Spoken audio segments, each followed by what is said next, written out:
Welcome to Tidbit Talkin. This series is just spewing out assorted thoughts about boatloads of entertainment media. Some ideas are serious, others not so much.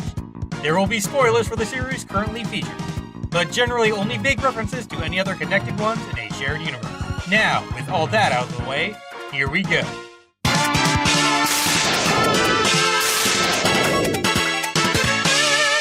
Green Biker Dude's amazing wheelie was clearly a maneuver he performs regularly during battle in order to leave all enemies open to attack when they are distracted by sheer awesomeness. It didn't truly fail this time. His ride simply coincidentally exploded due to total fluke deals while that blaster fire passed by him in a perfectly only looks dire from afar fashion. X's armor is almost always abandoned after an adventure because his growth in both power and personality must render it incompatible over time. He might occasionally absorb some of the stuff's abilities, just like what gets done with defeated foes after it's gone though, especially if said powers are useful during its precious peaceful period. Like dashing, for example. Sigma wants control of factories manufacturing his metallic brothers and sisters so he can have allies that can be groomed toward his side from birth. Plus, having a seemingly endless supply of extra hosts must be nice. Wily, in whatever form his mind persists in, on the other hand, would want such things kept under lock and key, so Zero Repairing would always have all the resources it could possibly need. Anyway, Surges and the X-Hunters couldn't show up until enough putting stuff together places were overtaken because apparently Aegis Albert lacked resources for light and capsule mimicking world interaction hoopla until a certain malicious programming rated mutated enough times.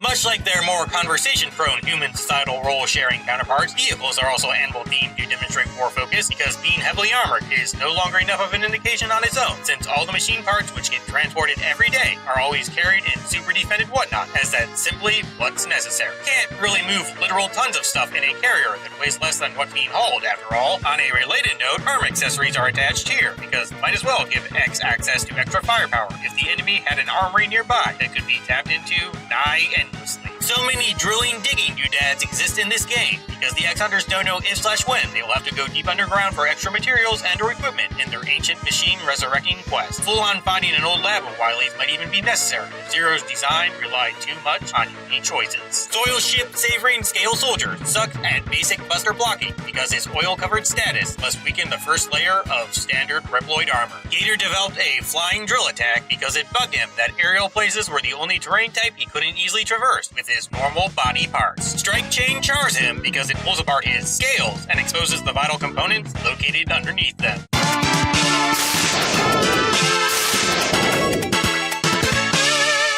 Whatever form Wily currently inhabits, even if it only has his instincts at this particular point, would desperately always want bubble-wielding combatants as allies no matter what, lest he fall prey to their wrath. Mostly mechanoloids are encountered underwater because roboticists lacking the genius levels of Light and that one other guy don't possess enough know-how to waterproof those wacky sentience-having bits without using really expensive materials. Also, Commander Crustacean's weapon makes short work of all these ones because he doesn't like it when minions get uppity. This hidden stash of energy down here was installed just in case not bad mood generating allies couldn't handle being underwater for too long. Consistent cutting crashes through bubble barrier bathed bot bodies in short order. That rapid rotation must really make them hard to avoid too, since things found under the sea typically don't move in such a manner.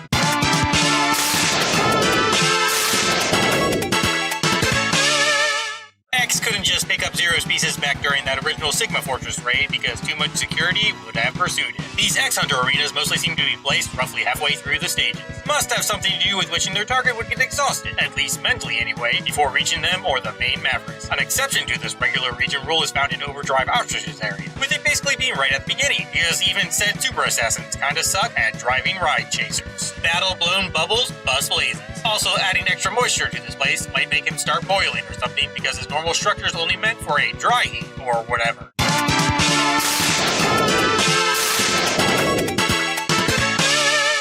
Light hides this Giga Gouge granting gear somewhere that requires clever use of armor-contained tools and copied weaponry to find because he doesn't want an irrational free-will-possessing son having such an exceptionally powerful and grandiose attack. These patrol puppeteering parasitic pests probably popped up because Sigma was dabbling in creating a highly durable core that could get slotted into new battle bodies at his leisure. It would most likely be shaped like his head. Also, the magnetic pole steel shown here would be so he could replace damaged bits on the fly with whatever's nearby. Morph Moth's tendency to go into a contraction Contraption Chrysalis must be some sort of themed variant of the auto-repair enhancing sleep mimicking deals Reploids usually engage in. Such a feature would likely be standard, so humans can relate to them just a bit more. The dude is simply super soaked in various flammable chemicals found at his dump.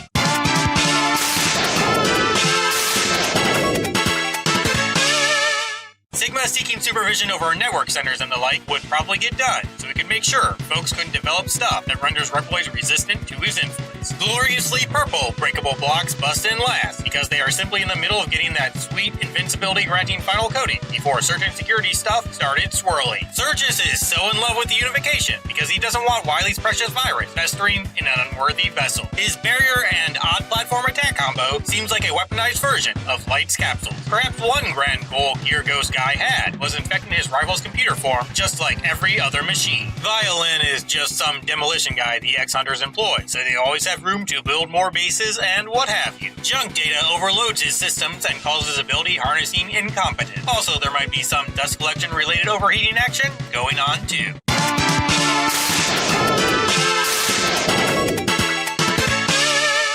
Chunk Chuck computerized crap could cut crystals during less battlefield situations. They can easily be converted into hyperactive defensive turrets by placing them inside what normally kicks off their laser-filled automated task fulfilling. A highly valued item-seeking radar-jammed helmet got developed because facing free will-filled fiends means it's more likely that remodeling could happen before X arrives to get what he needs. Wouldn't want the finding of new equipment to be an impossible task because a poor bot just installed a new carpet or whatever. Magnet mines both slowly destroy the shell's defensive capabilities and also ruin its attachment enabling couplings or what have you.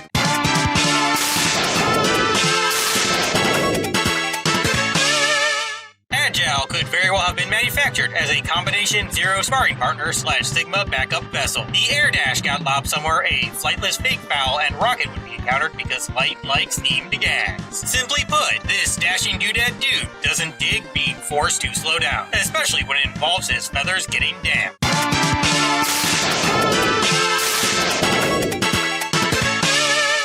These horrifyingly hopping screwdriver bots must fasten junk in right as they leap into it. Swiftly slashing, sorta slinky, somewhat squishy steel Sir severs the wires required to maintain his most potent electrical abilities.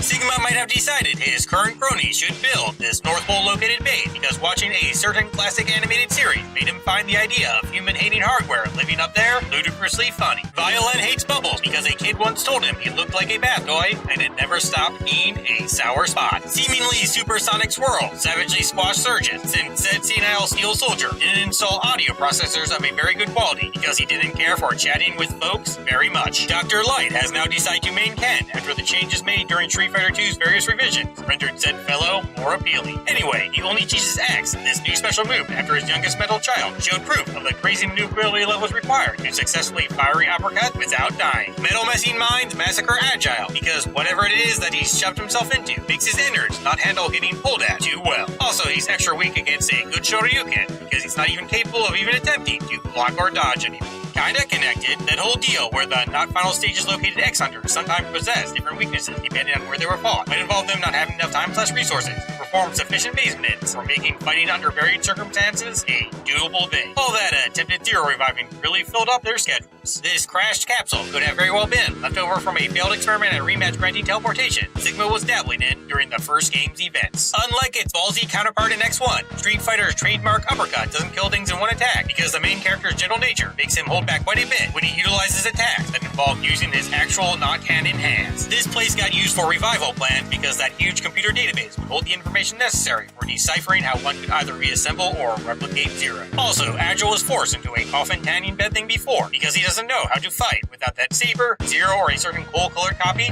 would wind up wielding. On that note, when Redness Rocker gets rebuilt by Dr. Kane, he has a fancy new sword because poking around in said Scarlet Cyber Soldier's data made the aforementioned robotics dabbling archaeobotanist realize his form's better suited for melee weapon utilization than arm cannon firing. Sigma now has problems with soaring cyclonic sound stuff and electrical chains because his own reforging wound up kinda sucky since everybody was focusing too much on putting that red dude back together.